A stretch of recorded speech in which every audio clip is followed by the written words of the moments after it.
नमस्ते भारत। आप सभी श्रोताओं को सुबह का नमस्कार। मैं नीरज शाह, आप सुन रहे हैं IK न्यूज। आइए नजर डालते हैं सुबह की प्रमुख खबरों पर। मुख्यमंत्री से मांग की, आवश्यक दिशा निर्देश दिए, बैठक संपन्न हुई, जेल भेजा गया, अभियान चलाया गया, सघन चेकिंग अभियान चला, पत्रकारों की उपेक्षा की गई। आइए सुनते हैं अब खबरें विस्तार से। पंचायत चुनाव नजदीक आते ही प्रत्याशियों की रातों की नींद गायब होती जा रही है। वही वर्तमान में कई ग्राम सभाओं में आरक्षण प्रावधानों का अनुपालन करते हुए अपने अपने ग्रामों का प्रतिनिधित्व करने का अवसर भी दिया गया है, जबकि इस पंचायत चुनाव में कई ग्राम सभाओं में ऐसी स्थिति आ गई है कि वहां प्रतिनिधित्व करने के लिए कोई प्रतिनिधि है ही नहीं। आपको बताते हैं कि कई ग्राम सभाओं में वर्तमान स्थिति में अनुसूचित जातियों का प्रतिनिधित्व करने का अवसर आया है, लेकिन अभी तक वहां के अनुसूचित जातियों का आरक्षित किया ही नहीं गया है। इसी क्रम में मोहन प्रसाद बबुइया हरपुर ने जन सुनवाई समन्वित शिकायत निवारण प्रणाली उत्तर प्रदेश के माध्यम से आरक्षित करने की मांग भी किया गया है। आपको बता दें कि माननीय मुख्यमंत्री उत्तर प्रदेश सरकार लखनऊ से शिकायत करते हुए लिखा है कि हम प्रार्थी मोहन प्रसाद सनाफ राम सेवक साकिन बबुइया हरपुर विकास खंड बिशनपुरा जिला कुशीनगर ने एक शिकायती पत्र IGRS के माध्यम से मुख्यमंत्री से मांग किया है कि आरक्षण प्रावधानों का अनुपालन करते हुए ग्राम पंचायत बबुइया हरपुर को अनुसूचित जातियों को प्रतिनिधित्व करने का अवसर देते हुए ग्राम पंचायत को अनुसूचित जातियों के सुरक्षित रिजर्व किया जाए। ज्ञातव्य की आजादी के 70 वर्षों के बाद भी बबुइया हरपुर कभी आरक्षित नहीं रहा है। उक्त सूचना एवं शिकायती पत्र की एक प्रति मोहन प्रसाद साकिन बबुइया हरपुर के द्वारा IK न्यूज को भी दी गई है। आगामी पंचायत चुनाव को देखते हुए बीते दिन तहसील सभागार में SDM की अध्यक्षता में संवेदनशील व असंवेदनशील बूथों के चयन को लेकर एक बैठक आहूत की गई। बैठक में चुनाव को सकुशल संपन्न कराने को लेकर महत्वपूर्ण बिंदुओं पर चर्चा कर आवश्यक दिशा निर्देश दिया गया। बीते दिन जिलाधिकारी कुशीनगर S राजलिंगम व पुलिस अधीक्षक विनोद कुमार सिंह के पंचायत चुनाव को लेकर संवेदनशील व अति संवेदनशील बूथों के चयन को लेकर दिए गए निर्देश के क्रम में SDM अरविंद कुमार की अध्यक्षता में खड्डा के तहसील सभागार में बैठक की गई। बैठक में पंचायत चुनाव से संबंधित कई अहम बिंदुओं पर चर्चा के बाद जिन गाँव में मतदान केंद्र पर कुछ गड़बड़ी होती रही है, ऐसे मतदान केंद्रों को संवेदनशील व अति संवेदनशील की रिपोर्ट तैयार करने के निर्देश दिए गए हैं। बीते दिन दूरसंचार डिजिटल ग्रामीण कार्यक्रम NOFN के तहत डिस्ट्रिक्ट लेवल कमेटी की बैठक मुख्य विकास अधिकारी अन्नपूर्णा गर्ग के साथ अपर जिलाधिकारी विंध्यवासिनी राय की उपस्थिति में कलेक्ट्रेट सभागार में संपन्न की गई। जनपद कुशीनगर के प्रथम चरण के कप्तानगंज ब्लॉक में CSC वाईफाई चौपाल के माध्यम से पुलिस चौकी, थाना कोटेदार, ग्राम पंचायत भवन, प्राइमरी स्कूल, आंगनबाड़ी आदि में फ्री हाई स्पीड इंटरनेट की सुविधा दी जा रही है। जनपद के CSC जिला प्रबंधक द्वारा बताया गया है कि ग्रामीण क्षेत्रों में आने वाली समस्त सरकारी संस्थाओं में भारत सरकार ने एवं उनके निर्देश पर निःशुल्क कनेक्शन प्रदान किए जाएंगे, जिसमें संस्था प्रमुख को पहचान पत्र की एक फोटोकॉपी एवं संस्था की ID उपलब्ध कराना होगा। वाईफाई 5th के अंतर्गत व्यक्तिगत कनेक्शन भी लिए जा सकेंगे।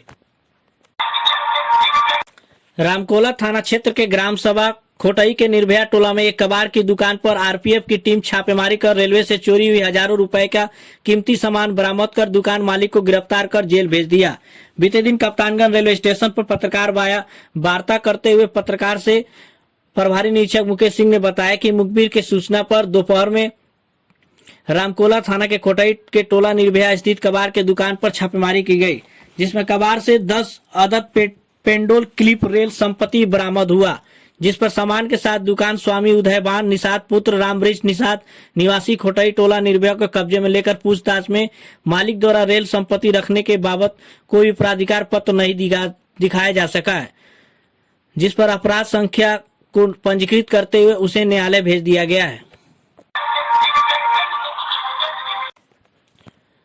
पुलिस उप महानिरीक्षक पुलिस अधीक्षक कुशीनगर विनोद कुमार सिंह के निर्देशन में बीते दिन चलाए जा रहे बालिका सुरक्षा जागरूकता अभियान के तहत एंटी रोमियो टीम द्वारा बीते दिन शहर के विभिन्न जगहों व अन्य कोचिंग संस्थानों पर चेकिंग अभियान चलाया गया।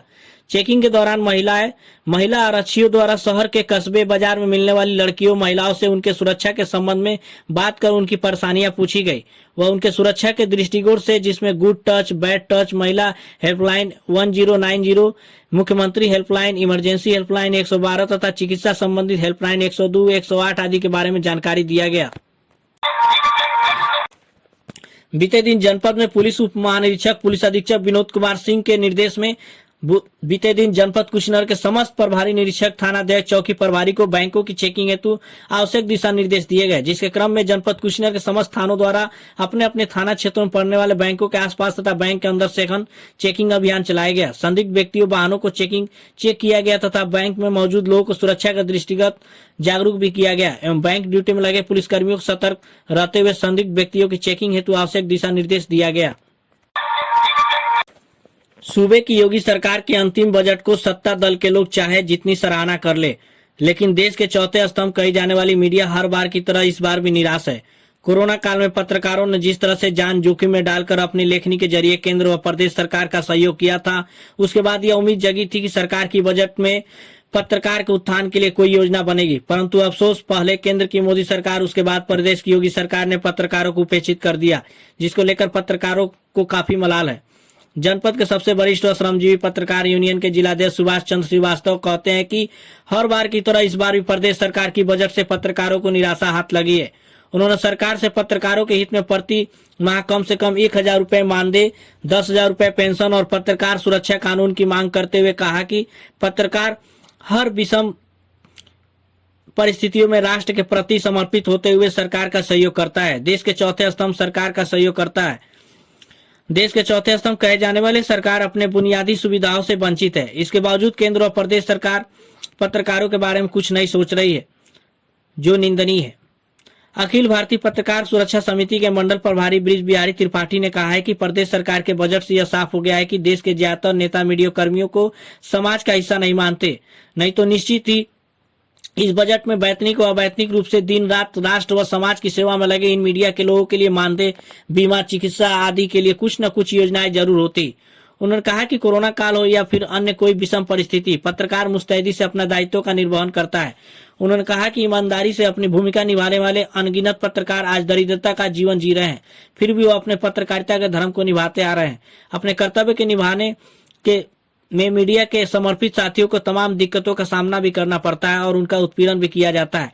ऐसे में पूरे देश में अखिल भारतीय पत्रकार सुरक्षा समिति ने पत्रकार सुरक्षा कानून लागू करने व सुविधाएं देने की मांग को लेकर मुहिम चला रखी है। कई राज्य सरकारें इस दिशा में कदम भी उठा रही है। इसी क्रम में श्रमजीवी पत्रकार यूनियन के जिला महासचिव संजय चारक ने कहा कि केंद्र सरकार की तरह ही प्रदेश की योगी सरकार के बजट ने पत्रकारों को मायूस कर दिया है। इस बजट में पत्रकारों के लिए कुछ नहीं है। उन्होंने कहा कि ईमानदारी पूर्वक पत्रकारिता करने वाले पत्रकार आर्थिक तंगी से जूझ रहे हैं। सरकार को चाहिए कि राष्ट्र के चौथे स्तंभ को मजबूत करने के लिए पत्रकारों के हित में योजना बनाए, जिससे छोटे बड़े संस्थानों से जुड़े पत्रकार का वजूद जिंदा रह सके। अब खबरें समाप्त हुई। कल इसी समय फिर मिलेंगे, तब तक के लिए सुप्रभात। धन्यवाद।